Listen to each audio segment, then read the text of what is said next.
রূপাঘাগরা eco park একসময়ে জীবন্ত এই পার্কটি আজ হয়ে গেছে প্রাণহীন আর ঝোপে জঙ্গলে ভর্তি। রাজনৈতিক অভিশাপে অভিশপ্ত এই মৃত পার্কটিকে পৌঁছে গেছি আমি আজ। তাহলে চলো বন্ধুরা, জঙ্গলমহলের মৃতপ্রায় এই পার্কটির ভিডিওটা আমরা প্রথম থেকেই শুরু করি। আজ আমরা একটা নতুন গাড়ি নিয়ে টেস্ট ড্রাইভ করার জন্য চলে এসেছি রূপাঘাগরা পার্ক সংলগ্ন রাস্তাটিতে, আর এখানে এসে কয়েকটা ছবিও ক্যামেরাবন্দি করে নিলাম। তারপর আমরা পৌঁছে গেছি জঙ্গলমহলের একসময়ের প্রাণকেন্দ্র রূপাঘাগরা ইকো পার্কে। রাজনৈতিক কারণে এই পার্কটি হারিয়ে ফেলেছে তার গুরুত্ব, হয়ে গেছে আজ প্রাণহীন, ঝোপে জঙ্গলে ভর্তি। একটা সময় এই খাঁচাটি ভর্তি ছিল নানা রকম পাখি, খরগোশ ও গিনিপিকে। দেখতে আসতো দূর দূরান্ত থেকে অনেক মানুষ। পশ্চিম মেদিনীপুর ও বাঁকুড়ার সংযোগস্থলের এই দার্শনিক স্থানটি সময়ের কালচক্রে অবহেলার শিকারে হারিয়ে ফেলেছে তার প্রাণ। সমস্ত গোলাপ শুকিয়ে গেছে, খাঁকা করছে যেন ধূসর মরুভূমি। ছোটবেলায় আমরা এই লোহার খাঁচাটিতে কত খেলা করেছি। এখানেই ছিল গোলাপের সেই বিখ্যাত বাগান। ছোট বড় নানা রকম হরিণের বসবাস ছিল এক সময় এই জায়গাটি। আজ এখানে হরিণ নেই, মাঝে মাঝে দেখা যায় লায়লা মজনুর জুটি আর ফেলে যাওয়া মাতালের গ্লাস ও মদের বোতল। এই পার্কটি এবং এই পার্কটির মধ্যমণিতে অবস্থিত এই সুন্দর বাড়িটিতে একটা সময় শুটিং হয়েছে নানা রকম গানের অ্যালবাম এবং চলচ্চিত্র। কিন্তু এই সুন্দর বাড়িটির দোতলায় উঠে আজ দেখতে পেলাম আবর্জনা স্তূপ। তবুও এই বাড়িটির উপর থেকে চারিপাশে সৌন্দর্য কি সুন্দর লাগছিল। মনে পড়ে যাচ্ছিল আমাদের শৈশবের ফেলে আসা সেই সুন্দর স্মৃতিগুলো। আজও জীবন্ত হয়ে আছে কাগজ ফুলের এই গাছ, জীবন্ত হয়ে আছে বসন্তের আম্রমুকুলে পরিপূর্ণ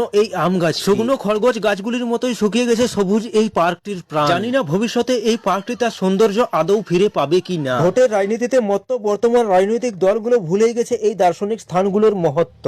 এই পার্কটি পুনর্জীবিত করার জন্য আওয়াজ তুলতে দেখি না কোনো দলকে। জঙ্গলমহলবাসীকে ফিরিয়ে দেওয়া হোক জঙ্গলমহলের এই রূপবতী পার্কটির সৌন্দর্য। এই আশা রেখে আজকের ভিডিওটা শেষ করছি। তো বন্ধুরা, আমার ভিডিও ভালো লাগলে আমার পাশে থেকে এবং শেয়ার করে অন্যকে দেখার সুযোগ করে দাও। আজকের মতো টাটা।